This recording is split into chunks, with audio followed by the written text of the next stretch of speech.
Hi Simon, how you doing today? I'm doing all right, Dr. Grande. You're doing all right? Mm-hmm. Good to hear.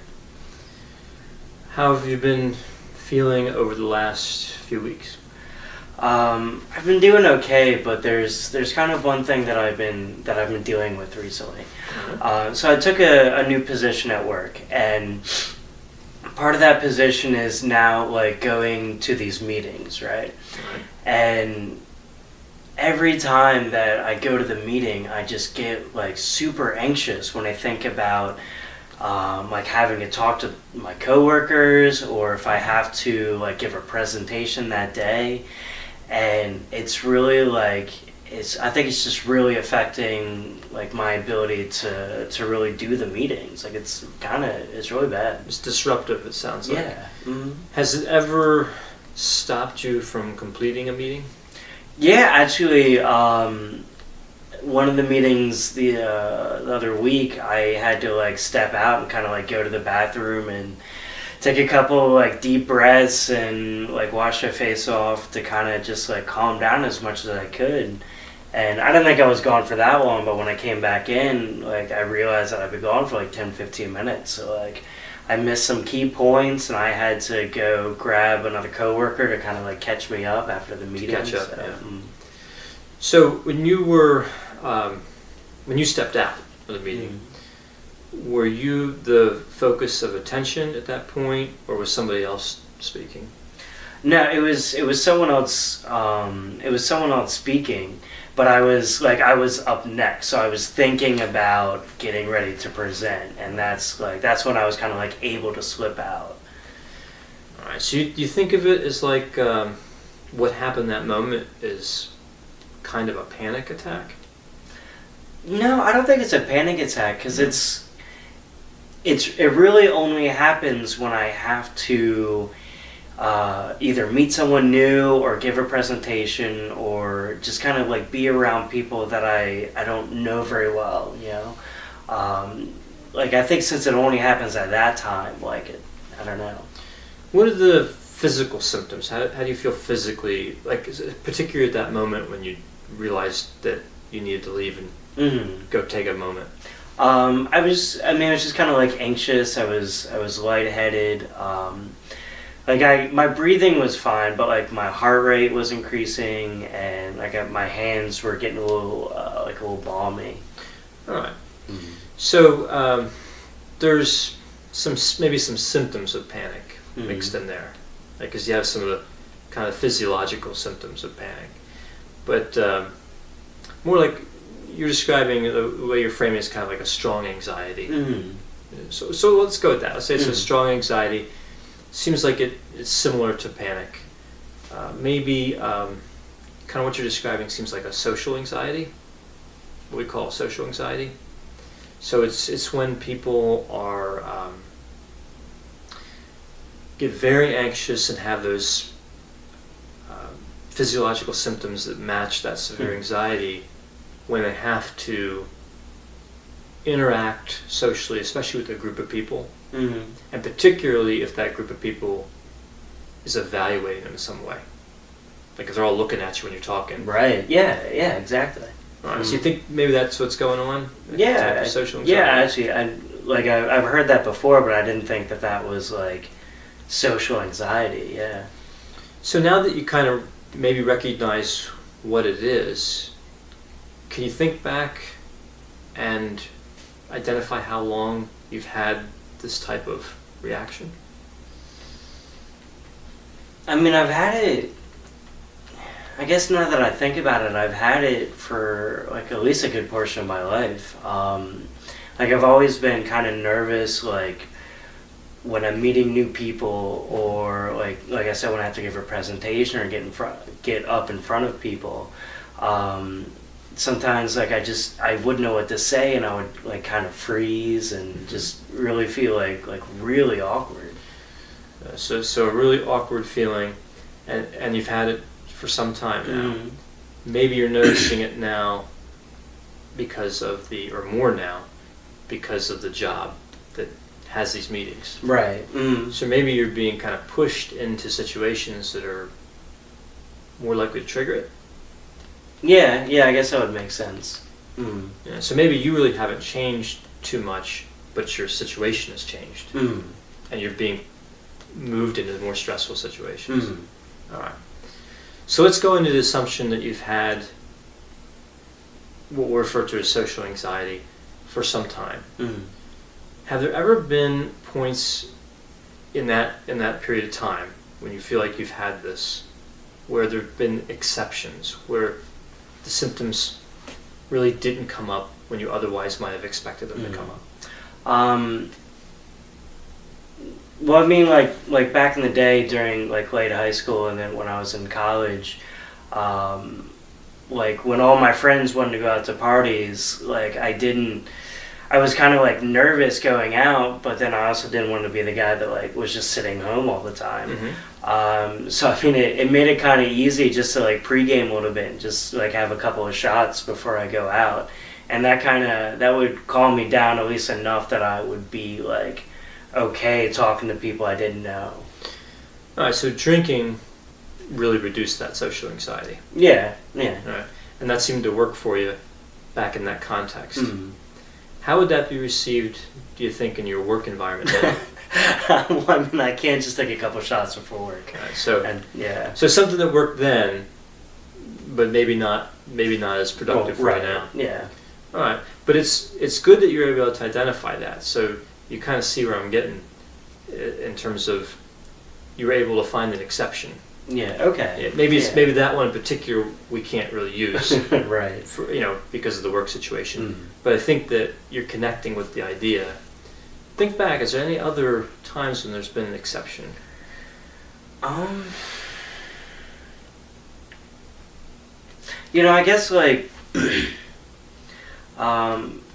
actually it's kind of weird because like back again like during college, it was always like awkward when I was in other classes talking to people I didn't know, or like going to parties talking to people I didn't know. But one of the places that I kind of really felt comfortable was ironically in the theater. I used to do acting back in school, and back during like when I was doing plays and stuff, like I felt very comfortable just like meeting people, getting on stage, and like doing stuff in front of other people. So I don't know, I guess I never really thought about that, like why it was so comfortable back then, but like not now. Well, let's take a look and see. Let's see what was different about that context. So you were acting. When were you acting? It was like early college, first couple of years. Right. And when in the day? At night. In the evening? Right. And how invested in it were you? Like how serious was it for you? I mean, I wasn't like that serious. It was really kind of like a hobby. So the way I got into it was like, I just happened to be sitting in my house one day, and like I logged on to the university website, and I saw that they were just having applications for Dracula. So I was like, oh, that'd be kind of cool. And then I noticed it was like in 20 minutes. I was like, oh, I'm not doing anything. So I just kind of went and did it. And I mean, acting wasn't like my major. It wasn't what I was studying, but it was like fun, and it covered all my electives. So. All right, it was fun. It helped you achieve some of your objectives. Were you paid for it? No. Yeah. No. Did you need it to survive? No. No. All right. How do you feel about your job? In terms of like you compare your job, because that's where you're having the anxiety now. Right. And compare that to the acting where you weren't paid, maybe you didn't necessarily need it, it was fun. How's your job stack up? Well, I mean, that's like completely different. Yeah, it's like apples and oranges. Because, if I like go try out for a play and don't make it, it's kind of like whatever. But if I keep going to these meetings and keep like acting weird and just kind of like looking dumb and not doing well at the meetings, there's a possibility I could get fired. Like I doubt if they would actually do that, but like it's not helping me to be so like helpless at these meetings, So in a way, there's more at stake. Yeah, I mean, yeah. Mm-hmm. So when you were having fun, and there was less at stake, you were less anxious. like back into acting. Right. Does that make sense? Yeah. Okay. So it's like when I know I might lose something from like just being awkward, like that's when it kind of like gets worse. It seems like it, yeah, when there's the potential to lose something or the perceived fear that you're going to lose something. Okay. Whereas with the acting, it seems like you had fun with that, but you could take it or leave it. Right, yeah. So okay. There was that kind of feel backed into that from what you're describing. Yeah. Yeah. So if, one possible exception, that's one exception, and one possible application of that in terms of looking at the solution would be to try to find ways to make those meetings more fun, those interactions more fun. That's something we can explore, so that's a possibility.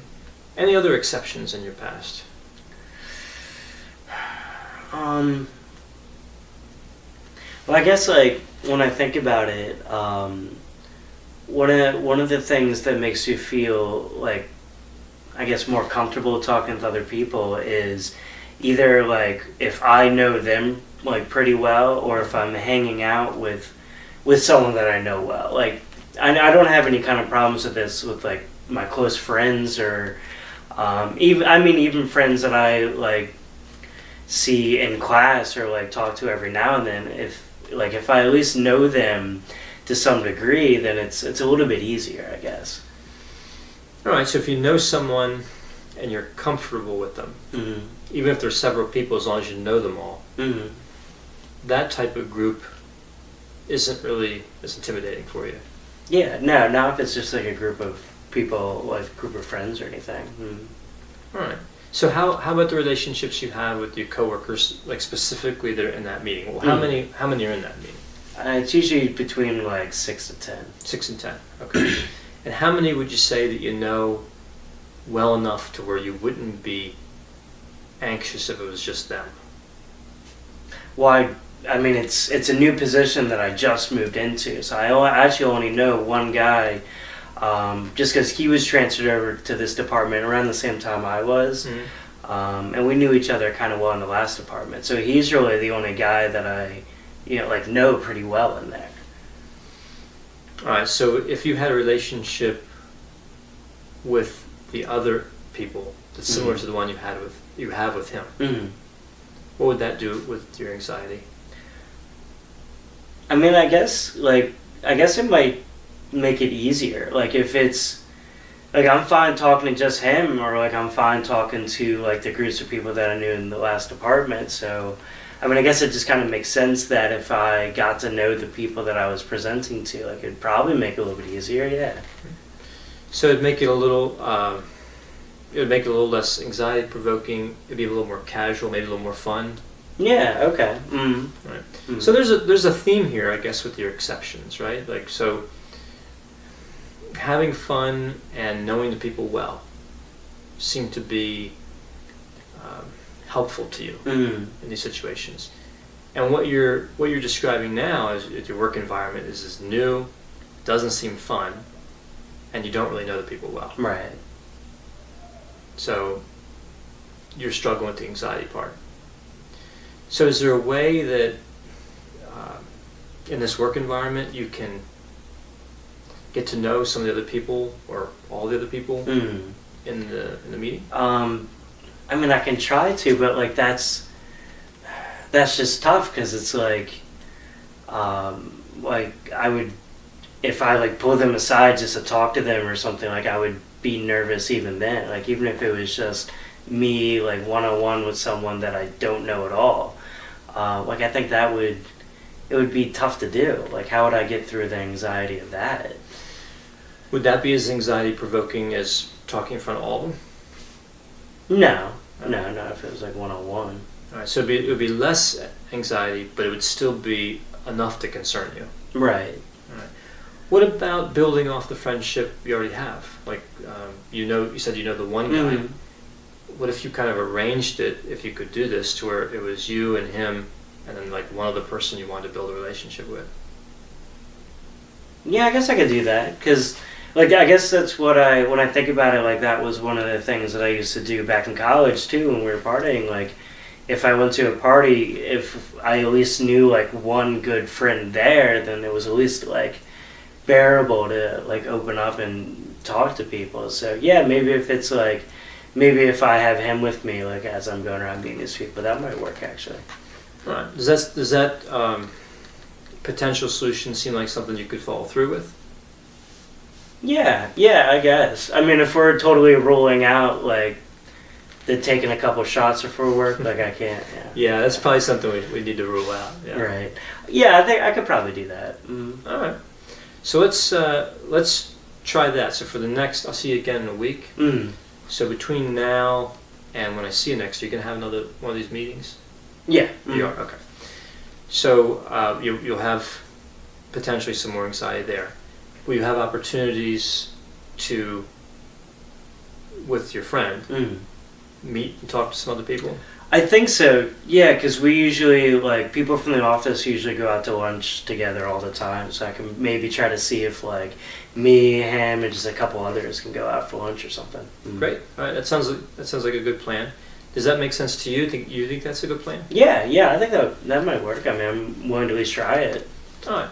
Why don't you try that out to try to build in the next week as many quality relationships as would make sense in the context of your work. Right. Right. So I would hope that could be maybe 2 or 3 within a week. People you could spend some time with. Now it's going to take probably some more time to build really strong, close relationships, but to become comfortable with a few people, right, would be a good objective, I think. Yeah. Okay. So maybe say like 2 or 3. Yeah. Sure. 2 or 3 coworkers between now and next week. Mm. All right. So let's make that the objective for this week, and then I'll see you next week, and we'll check in and see how you've progressed with that. All right. Yep. Sounds good. All right. Thanks a lot. I'll see you next week. Cool. Thank you.